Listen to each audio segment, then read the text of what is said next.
Good morning student. मैं आशुतोष त्रिपाठी एक बार फिर एसवीवी के पोर्टल पर आपका स्वागत करता हूं। और आज हम पढ़ेंगे ज्ञान सागर की पुस्तक में पहला चैप्टर है, पहला पार्ट है शिवाजी की शिक्षा। शिवाजी की शिक्षा, ये सारी कहानियाँ हमारे मूल्यों को जो है वो मजबूत करती है। हमें किस प्रकार से हमने नाना नानी और हमारे दादा दादी की द्वारा हम अनेक कहानियाँ हमने सुनी होंगी, और इन्हीं कहानियों के माध्यम से जो है हमारे अंदर जो हमारे मौलिक जो हमारे नैतिक मूल्य, हमारे से अंदर जो संस्कार हैं, इन्हीं कहानियों के माध्यम से हमारे पूर्वजों ने हमारे अंदर विकसित किए हुए हैं। वही एक जो है प्रेरणा दी हुई है, और इसी प्रेरणा के माध्यम से जो है हम एक नई ज्ञान सागर की जो पहला है कि शिवाजी जो एक राजा थे और जिन्हें महाराष्ट्र का आराध्य माना जाता है, और सारा देश इसे मानता है कि वो महाराष्ट्र के वास्तविक आराध्य हैं। और उन्हीं में से शिवाजी की जो सीख है, उन्हें किस प्रकार से शिक्षा मिली, कुछ दंत कथाएं हैं। उन्हीं कथाओं में से एक जो कथा है वो ये आपके सामने है। तो आइए उसको आगे बढ़ाते हैं स्लाइड के माध्यम से। शाम का समय था, घनघोर वर्षा हो रही थी, बिजली जोर जोर से कड़क रही थी। मेघों की भयानक गर्जना ने वातावरण को भयावह बना दिया। एक किसान दंपत्ति अपनी झोपड़ी में बैठे हुए सुख दुख की बातें कर रहे थे। वर्षा के कारण आज किसान अपने खेत में काम पर नहीं गया, खेत में वो नहीं गया। पत्नी रात का भोजन तैयार कर रही थी। अचानक किसी ने दरवाजा खटखटाया और आवाज, अंदर कोई है?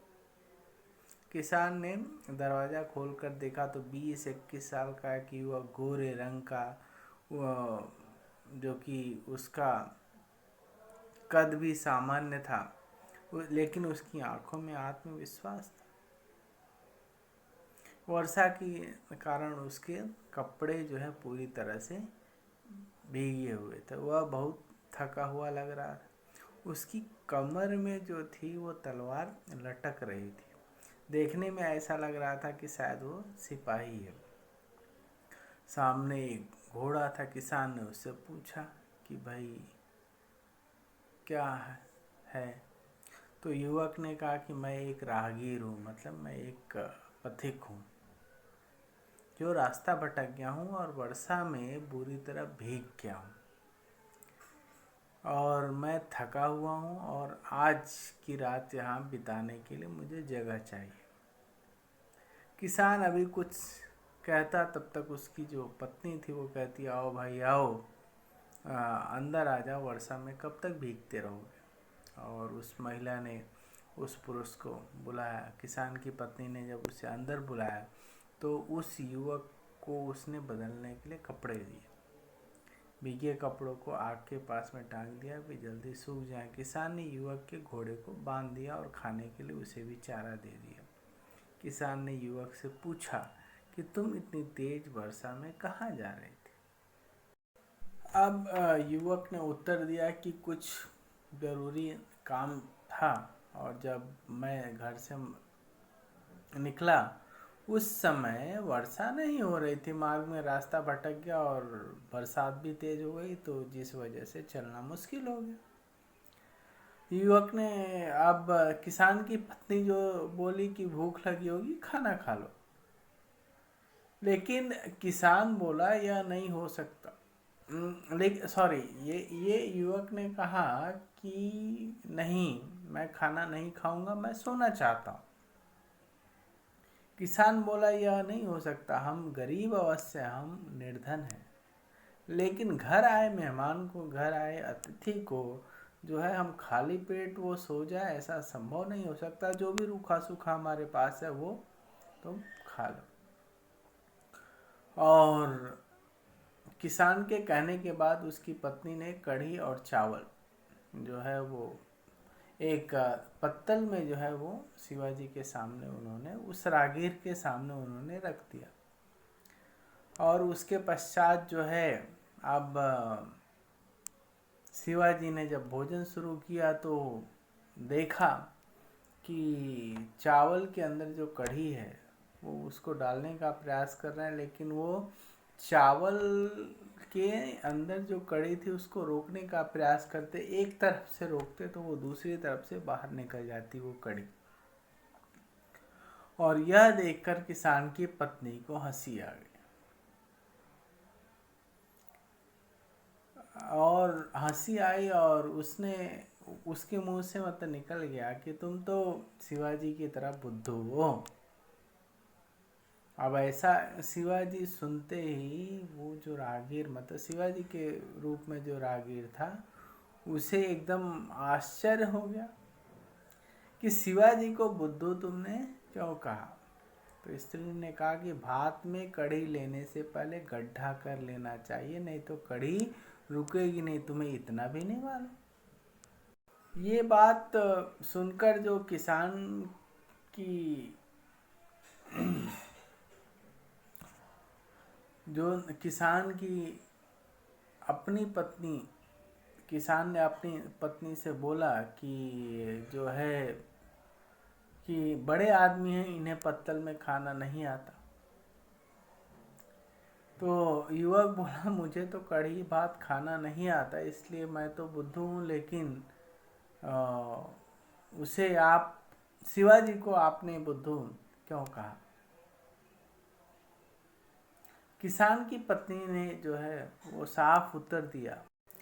अब जो है किसान की पत्नी ने कहा कि शिवाजी महाराष्ट्र पर अपना राज्य कायम करना चाहते हैं, और शिवाजी जो है महाराष्ट्र पर, और सुल्तान, तो युवक ने कहा कि सुल्तान से लड़ना क्या पागलपन है।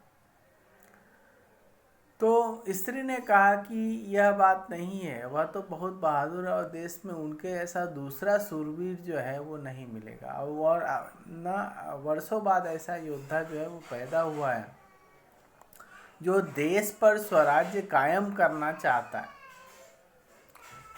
तो फिर उस युवक ने बोला कि आखिर तुमने उसे बुद्धू क्यों कहा। तो उस स्त्री ने कहा कि उनके लड़ने का तरीका जो है गलत है। शिवाजी गांव पर कब्जा तो कर लेते हैं परंतु किलों पर अधिकार नहीं करते, जिससे सैनिकों को मौका मिलता है और वो मार धार करते हुए जो है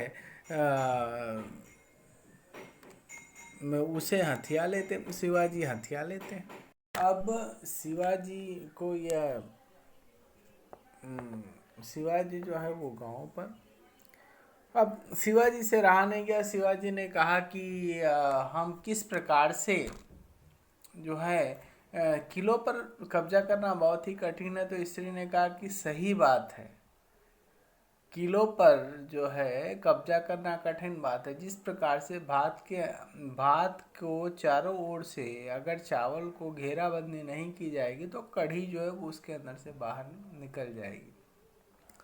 तो इसीलिए जब शिवाजी जो हैं, जब भी वो गांव हथियाते हैं, लेकिन सैनिक फिर कुछ दिनों बाद जो है वो गांव पर आक्रमण करते हैं और गांव उनके हाथ से निकल जाता है। अब कई दिन बीत गए, कई महाराष्ट्र पर शिवाजी के शासन हो गया। अब इस शासन के बाद अब राज्याभिषेक की, शिवाजी का जब शासन कायम हुआ तो राज्याभिषेक की तैयारियां, मतलब उनके राजा के रूप में जो है तैयारियां चल रही थी। और कुछ घुड़सवारों ने एक व्यक्ति को आमंत्रित करने के लिए गए वहाँ पे, जो एक यही किसान जो था, एक बूढ़ा किसान अपनी झोपड़ी के बाहर बैठा हुआ था। वो गए, सैनिक जो है उस बूढ़े किसान के पास गए और कहा कि आपको जो है वो शिवाजी ने अपने कार्यक्रम में जो है वो शामिल करने के लिए, राज्याभिषेक की तैयारियों में आपको शामिल करने के लिए बुलाया हुआ है और आपको आमंत्रित किया हुआ है। वो बेचारा व्यक्ति घबरा बैठा। घुड़सवारों ने घबरा के बोले, क्या बात है, हमने तो ऐसा कुछ किया ही नहीं जिसकी वजह से शिवाजी ने बुलाया। सिपाहियों के सरदार ने कहा, हमें छत्रपति शिवाजी ने आज्ञा दी है कि हम आपको उनके द्वारा भेजी हुई सामग्री को भेंट करें और आपको अपने साथ उनके राज्याभिषेक में जो रायगढ़ में जो उनका राज्याभिषेक है उस राज्याभिषेक में आपको लेकर आए। सिपाहियों के 2 थाल किसान के सामने, एक थाल में किसान के लिए धोती कुर्ता और दूसरे में उसकी पत्नी के लिए साड़ी और आभूषण थे। किसान ने कहा कि महाराज ने हमारे लिए यह सब क्यों भेजा, हमें तो वे जानते भी नहीं, आखिर उन्होंने ऐसा क्यों किया। सरदार ने बोला, महाराज ने हमें तो केवल इतना ही बताया कि आपके कढ़ी और भात के सबक के कारण ही स्वराज कायम हो सका है। आप दोनों को यह आदर उसी सुझाव के लिए दिया जा रहा है। महाराज ने आप दोनों से राज्याभिषेक में पधारने का आग्रह किया है। आपकी यात्रा का सारा प्रबंध उन्होंने किया हुआ। अचानक किसान को वह घटना याद आ गई, उन्हें वह युवक भी याद आ गया। किसान, यह बात महाराज तक कैसे पहुंची? सरदार ने कहा, उस दिन जो युवक आपके घर वर्षा में आया हुआ था वह और कोई नहीं, वह स्वयं शिवाजी थे। और सरदार ने कहा, उस दिन जो युवक जो कढ़ी भात आपने खिलाया था वह और कोई नहीं, वो स्वयं शिवाजी थे। अब यह बात सुनकर जो है वो किसान दंपत्ति जो है वो दंग रह गए। इस कहानी से हमें शिक्षा मिलती है कि उत्तम शिक्षा हमें कहीं से भी मिलती है और हमें वो ग्रहण करनी चाहिए। हमारे संस्कार, हमारे दादा दादी, माता पिता हमें हर प्रकार से शिक्षाएं देते हैं, उनसे कहीं ना कहीं किसी न किसी प्रकार से शिक्षा मिलती है। और अच्छी शिक्षा हमारे परिवेश में कहीं पर भी किसी भी प्रकार, किसी भी रूप में अगर अच्छी शिक्षा हमें मिल रही है तो